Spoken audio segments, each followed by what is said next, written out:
नमस्कार, आप देख रहे हैं बात देवभूमि की। मैं हूं आपके साथ सचिन चौहान।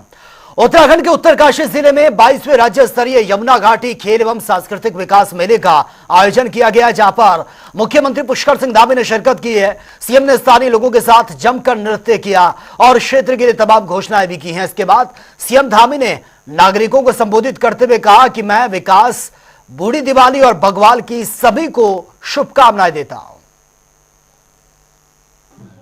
बूढ़ी दिवाली बग्वाल के इस अवसर पर मैं सभी को बहुत शुभकामनाएं देता हूं, बहुत बधाई देता हूं कि भगवान श्री राम की सब पर कृपा हो, हमारा राज्य आगे बढ़े। और विशेषकर आज यमुना घाटी क्रीड़ा एवं सांस्कृतिक विकास समारोह जो हमारा ये चल रहा है, यहाँ पर अनेक प्रकार के सांस्कृतिक आयोजन भी हैं, खेलों के आयोजन भी हैं। ये इस प्रकार के समारोह, इस प्रकार के आयोजन हमारे सीमांत क्षेत्रों के बहुत दूरस्थ क्षेत्रों में और छोटे स्थानों से भी अनेक बड़ी प्रतिभाओं को जन्म देते हैं, उनको एक मंच प्रदान करते हैं, उनके खेलों के क्षेत्र में उनका विकास होता है, उनके व्यक्तित्व का विकास होता है।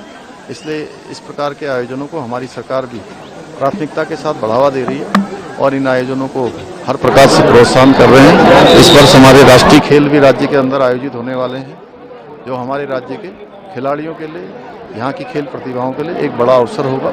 मैं सभी को अपनी तरफ से बहुत शुभकामनाएं देता हूँ।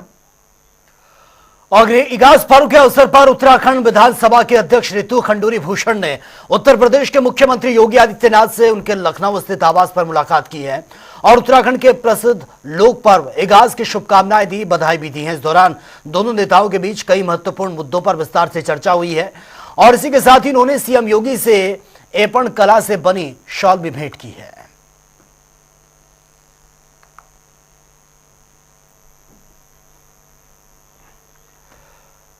चलिए आगे बढ़ते हैं। ऋषिकेश में आपको बता दें कि गुमानीवाला स्थित एक निजी स्कूल के छात्र को नशीले पदार्थों और मोबाइल के उपयोग के दुष्परिणामों की जानकारी देकर जागरूक किया गया है। वहीं जानकारी मिलने पर छात्रों ने नशे से दूर रहने और मोबाइल का उपयोग कम करने का भी वादा किया है। और वहीं इस दौरान कार्यक्रम में लगभग 350 अभिभावकों ने बढ़ चढ़कर हिस्सा लिया। बैठक में मोबाइल के बढ़ते उपयोग और नशे की लत में पड़ रहे छात्रों के भविष्य को लेकर विस्तार से चर्चा भी हुई है।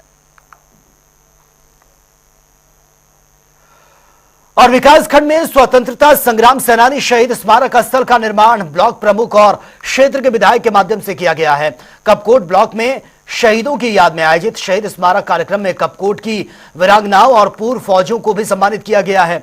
और क्षेत्र में वहीं क्षेत्रीय विधायक और ब्लॉक प्रमुख ने प्रदेश सरकार को कपकोट क्षेत्र का शुभचिंतक तक बता दिया है। कपकोट को विकास के पथ पर ले जाने का भी उन्होंने ये बताया है। हमारे स्वतंत्रता संग्राम सेनानी और जो अमरवीर शहीद हैं, जिन्होंने हमारी सरहदों को सुरक्षित करने का काम किया है, जिन्होंने हमारे देश को सुरक्षित करने का काम किया है, ऐसे अमर शहीदों को हम सच्ची श्रद्धांजलि अर्पित करते हैं। हमारे देश के यशस्वी प्रधानमंत्री माननीय नरेंद्र भाई मोदी जी और माननीय पुष्कर सिंह धामी जी की प्रेरणा से आज हमने इस कपकोट के ऐतिहासिक ब्लॉक में माननीय ब्लॉक प्रमुख भाई गोविंद सिंह दानू जी के नेतृत्व में इस सैन्य धाम का जो है यहाँ पर स्मारक का लोकार्पण किया है। और हम जितने भी इस कपकोट विधानसभा के सुदूरवर्ती क्षेत्रों में, इस ब्लॉक में जितने भी लोग निवास करते हैं, तो वहाँ के सभी अमर शहीदों को यहाँ पर सच्ची श्रद्धांजलि देते हैं। आज विकासन कपकोट के अंतर्गत स्वतंत्रता संग्राम सेनानी व शहीद स्मारक का लोकार्पण किया गया, जिसमें माननीय मुख्य अतिथि श्री सुरेश गढ़िया जी थे, जो यहाँ के विधायक भी हैं और वह लोकप्रिय हैं। और आपके द्वारा जो यहाँ पर हमारे द्वारा जो स्वतंत्रता संग्राम सेनानी स्मारक स्थल का लोकार्पण किया गया, काफ़ी समय से इसकी मांग थी, क्योंकि यहाँ पर इस विकासखंड कपकोट के अंदर विधानसभा के अंतर्गत हमारे अमर शहीदों व स्वतंत्रता संग्राम सेनानियों का कई बार स्मारक स्थल नहीं था। तो हमारे द्वारा जो 1972 का स्मारक यहाँ पर पटल था, उसको अपग्रेड किया गया, उसको जीर्णोद्धार करके उसको पूरा स्थापित किया गया, जिससे कि कल विकासन कपकोट के हमारे समस्त अमर शहीद जवानों के जो श्रद्धांजलि सुमन अर्पित करते हैं, उसके लिए 15 अगस्त है राष्ट्रीय, जो हमारे 15 अगस्त है 26 जनवरी के दिन यहाँ पर आके हमारे भूतपूर्व सैनिक लोग यहाँ पर श्रद्धा सुमन अर्पित कर सकें। और भी नैनीताल में गांधी मूर्ति की स्थानांतरित करने के मामले में कांग्रेस और अलग अलग संगठन के स्थानीय लोगों ने धरना दिया है और जिला प्रशासन और मौजूदा सरकार के खिलाफ जमकर नारेबाजी की है। और इसी के चलते मामले में लोगों का यह भी कहना है कि मौजूदा सरकार और जिला प्रशासन अतिक्रमण के नाम पर पुरानी धरोहर जैसे महात्मा गांधी की मूर्ति, जो कि सदियों से तल्लीताल ठाट के पास ये बनी हुई है, उसे नैनीताल से स्थानांतरित कर रहा है, जिससे कि लोगों में खासी नाराजगी भी है। और इसी के चलते पूर्व राज्य दर्जा मंत्री रमेश पांडे ने कहा है कि हम किसी भी हालत में मूर्ति को यहां से स्थानांतरित नहीं होने देंगे। पहले भी इस आंदोलन के लिए जिला प्रशासन को लिख के दिया था और हमारा जो इतना बड़ा नैनीताल में कांग्रेस का इतना बड़ा कार्यक्रम हुआ उसमें भी ये बात उठी थी कि आज ये महात्मा गांधी जी की मूर्ति हटा रहे हैं, कल ये गोविंद बल्लभ पंत जी की मूर्ति हटा देंगे, परसों को ये अम्बेडकर जी की मूर्ति हटा देंगे। आप बताइए कि आप नैनीताल में चौड़ीकरण के नाम पर और सौंदर्यकरण के नाम पर हमारे महापुरुषों के साथ इस तरह का अगर आप व्यवहार करेंगे तो नैनीताल वाले क्यों इसको बर्दाश्त करेंगे। नैनीताल की अगर पहचान है तो महात्मा गांधी जी के नाम से नैनीताल की पहचान है। इसी स्थान पर महात्मा गांधी जी 1942 में आए थे, जब उन्होंने यहाँ पर स्वतंत्रता संग्राम सेनानियों को संबोधित किया था। आज उस पवित्र स्थल को आप जो है बर्बाद करना चाह रहे हैं। आखिर जिला प्रशासन चाहता क्या है।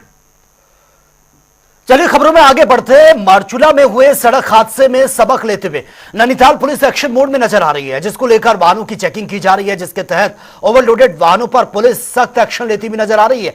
इसी क्रम में हल्द्वानी में पुलिस के ट्रैफिक विंग ने सघन चेकिंग अभियान चलाया। ओवरलोडेड वाहनों के साथ साथ बिना हेलमेट के चलने वाले दोपहिया वाहन चालक और 3 व्हीलर में क्षमता से ज्यादा सवारी बैठाने पर बड़ा एक्शन लिया गया। वहीं चेकिंग के दौरान एसआई ने बताया कि इस मार्ग पर चलने वाले ऑटो में चालकों ने अलग से एक सीट लगा रखी है, जिससे कि वो ऑटो में ओवरलोडिंग करते हैं। सर, आज आप चेकिंग पे उतरे हैं, किन किन चीज़ों को लेके चेकिंग हो रही है यहाँ पर?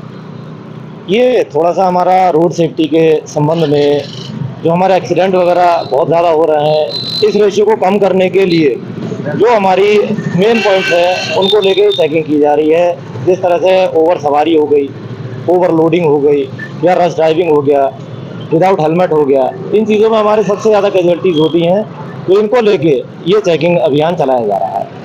तो सर, ये रूटीन अभियान है या कुछ विशेष इसमें निर्देश दिए गए हैं? ये रूटीन अभियान चल रहा है ताकि इस रेशियो को कम किया जाए।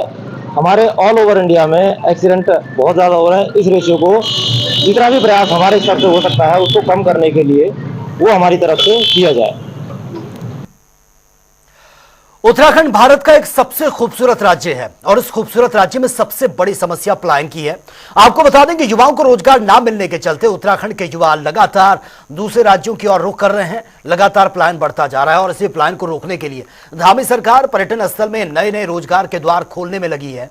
और इन्हीं कोशिशों के बीच एक और रोजगार धामी सरकार ने रामनगर में भी खोला है। ये हमारा जो हाथीनगर जोन है, इसका विस्तार करते हुए आज हमने इसका एक नए इसका ट्रैक रूट का इसका आज माननीय विधायक जी के द्वारा इसका उद्घाटन किया गया है। और काफ़ी अच्छा जंगल है इसमें, बढ़िया अच्छा जो टूरिस्ट हैं उनको अच्छा अनुभव होगा। अच्छा वाइल्ड लाइफ है इसके अंदर, जिससे कि उनको वाइल्ड लाइफ जो नज़दीक से देखने का मौका मिलेगा। और हमारा लगातार प्रयास ये है कि सरकार की जो भी हमारे दिशा निर्देशों के अनुरूप हम लोग जो भी अधिक से अधिक उसको मूर्त रूप देते हुए अपनी कार्रवाई करते हैं। और जो लोग स्थानीय जो ग्रामीण हैं, स्थानीय जो पढ़े लिखे नौजवान लोग हैं और अन्य लोग हैं, महिलाएं हैं, उनको सबको इस पर्यटन से जोड़ते हुए उनको अधिक से अधिक लाभ पहुँचाया जाएगा, उनको रोजगार देने की कार्रवाई की जाएगी। यही हमारा उद्देश्य है और हम लोग इसमें उम्मीद है कि हम लोग इसमें लगातार सफल होंगे। इसमें 30 गाड़ियों का अभी तक हम लोग रख रहे हैं। 30 गाड़ियाँ शुरुआत में चलेंगी और जब आवश्यकता होगी तो और लगेगा कि और ज़्यादा आवश्यकता है तो हम और ज़्यादा उसको भी बढ़ा सकते हैं। लेकिन फ़िलहाल हम लोग 30 से शुरुआत कर रहे हैं और मुझे उम्मीद है कि लगातार जिस तरह से तेज़ी से रामनगर एक टूरिस्ट का हब है यहाँ, तो इसलिए हमको टूरिस्टों की कमी होगी नहीं। मैं माननीय मुख्यमंत्री पुष्कर सिंह धामी का बहुत धन्यवाद अदा करना चाहता हूँ कि जिसलिए उत्तराखंड राज्य बना था कि यहाँ का विकास हो, सार्वभौमिक विकास हो, यहाँ का पलायन रुके, यहाँ के लोगों को रोज़गार मिले, तो उसमें जिस प्रकार से योजनाएं बनाई जा रही हैं और विशेषकर पर्यटन में, और पर्यटन से ही जिस प्रकार से आज वो हमारा धार्मिक पर्यटन हो, वो हमारा प्रकृति का पर्यटन है, उसमें कहीं ना कहीं हम उसमें सफल होने जा रहे हैं। तो आज हमने इको टूरिज्म के जो हमारा ये हाथी डंगर का जोन है, इसका आज शुभारम्भ किया है। और मुझे लगता है कि हम लोग भी घूमे, बहुत अच्छा जंगल है, घना जंगल है।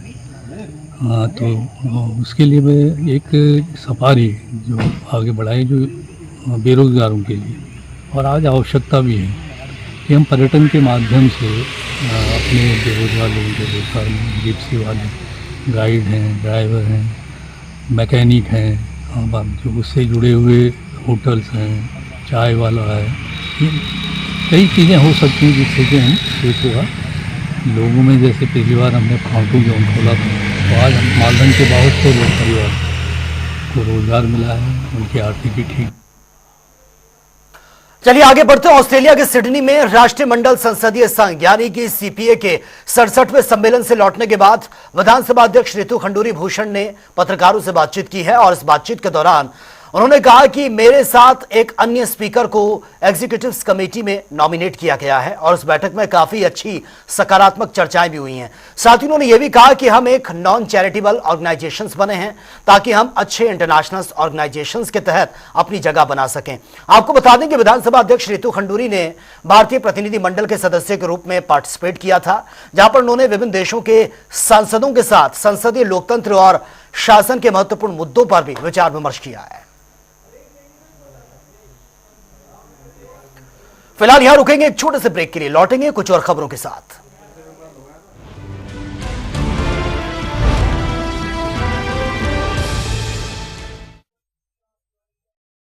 कहीं चिकनी कढ़ाई, कहीं कालिक जम आई, जले दूध से जल गए पतीले।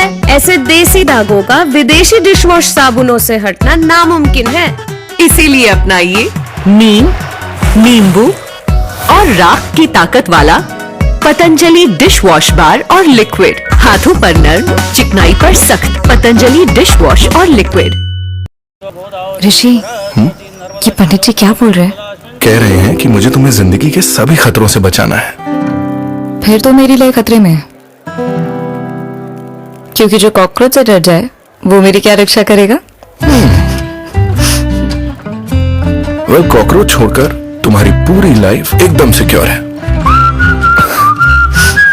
स्मार्ट लोगों की क्लियर है प्रायोरिटी, बाकी सब बाद में। फॉरएवर वाले रिलेशनशिप से पहले LIC।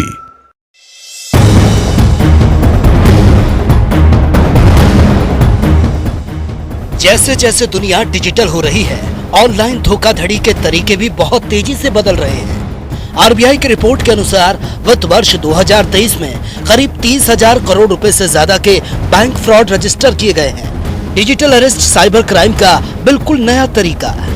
आज हम आपको इस स्कैम से बचने के उपाय के बारे में डिटेल में जानकारी देंगे, इसीलिए पूरे वीडियो को अंत तक जरूर देखिएगा।